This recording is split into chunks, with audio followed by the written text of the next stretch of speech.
Hey everybody, this is Claire, and this is Small Joyful Things.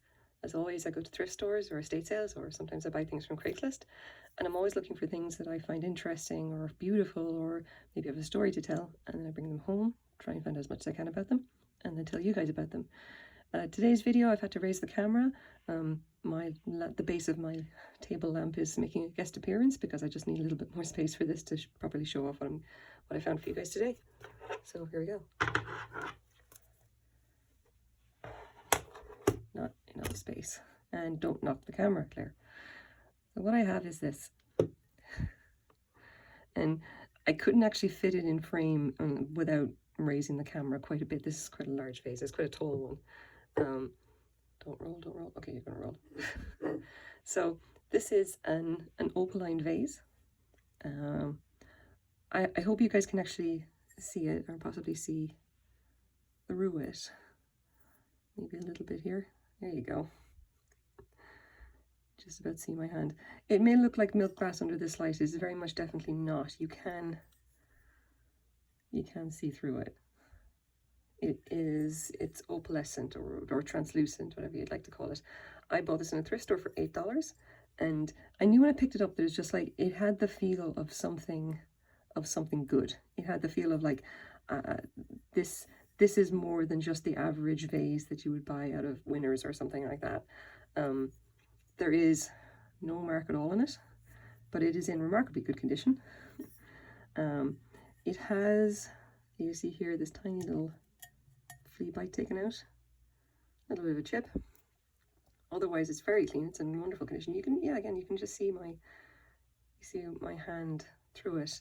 And I wish the camera could actually show it up properly because it is quite luminescent on its own. It's a beautiful, beautiful piece. I've been trying to identify it now for at least like a month or two, and I've had it all of this time just kind of sitting around, and it has just such a lot of style and class to it that I'm not sure if I'm even going to sell it at this point.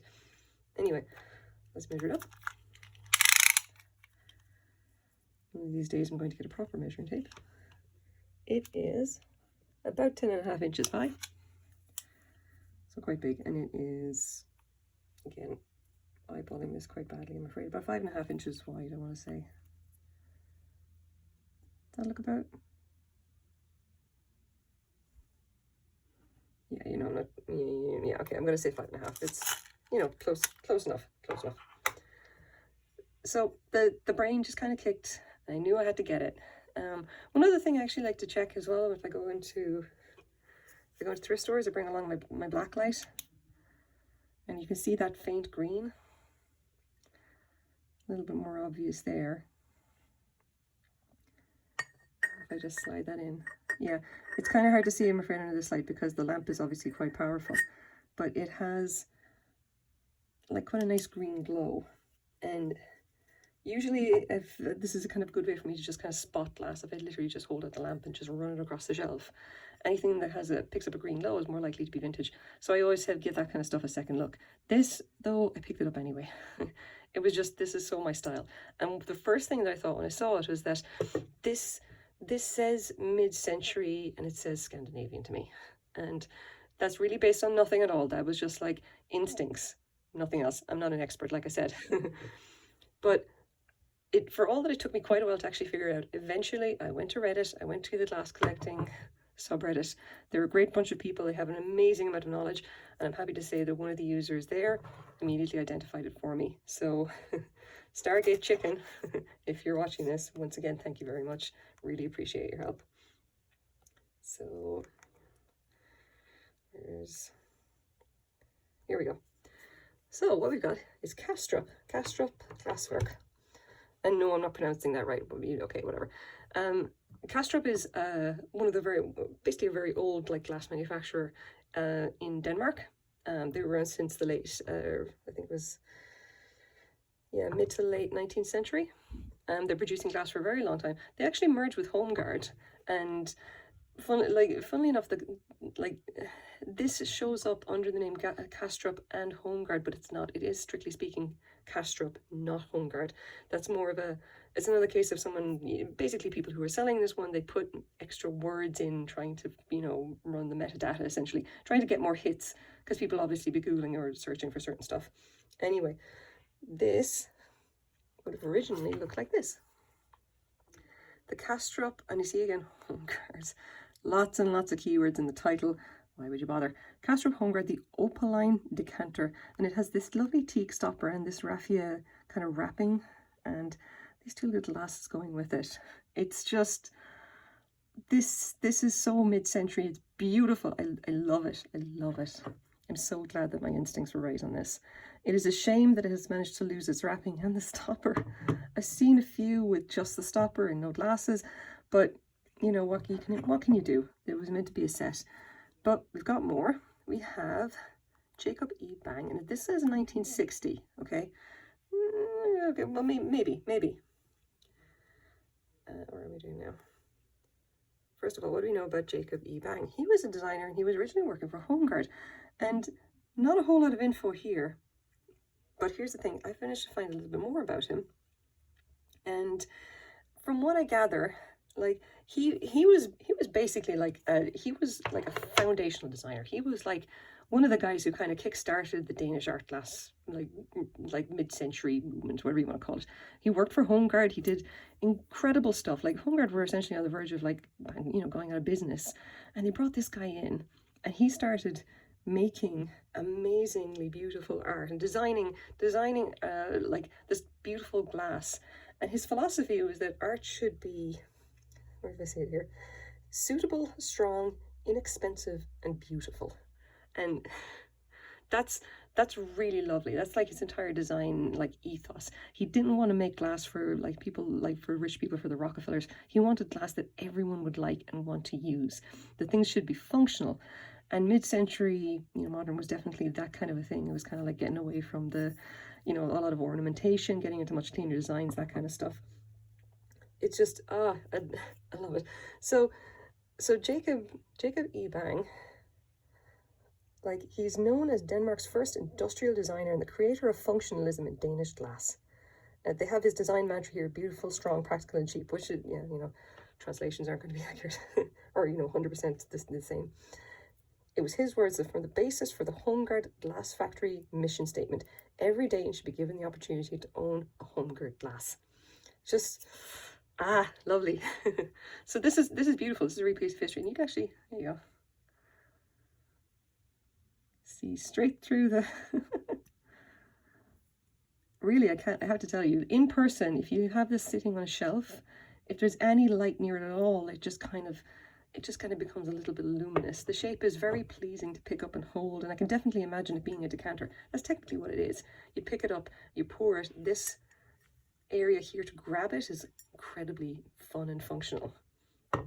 But anyway, so what else do we know about this guy? So we have someone here who knows a little bit more, who's actually is apparently a collector of the Opaline range, and he said that yeah, so Bang designed for Kastrup. He had worked for Holmegaard in the late 1920s and 1940s, but he left the company to pursue a more artistic career. In the 1950s, he started working for Kastrup, which had in fact already belonged to Holmegaard for several years, but they wanted to relaunch it separately. Hence the confusion, is it Kastrup or is it Holmegaard?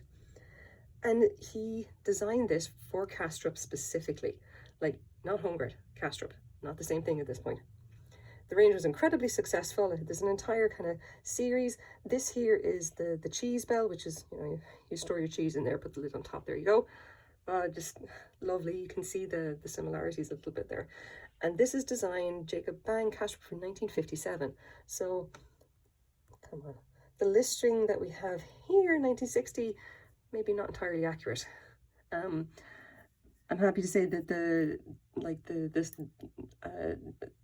glass collecting subreddit also agreed it was a 1957 design, that it was just part of the range or whatever. The other thing as well is that it's not likely to be, it can't be after 1965, because Jacob E. Bang died in 1965. There you go. Now the other question, what is it worth, as always? And, oh, come on, eBay. Here we go. The original listing. The Kastrup Opaline Genie Bottle Vase, blah, blah, 1950. It's all just kind of all over the place. Let's just throw all the keywords in. Maybe we'll attract more, whatever. The important thing is this. there's his original sticker. Kastrup glass, made in Denmark.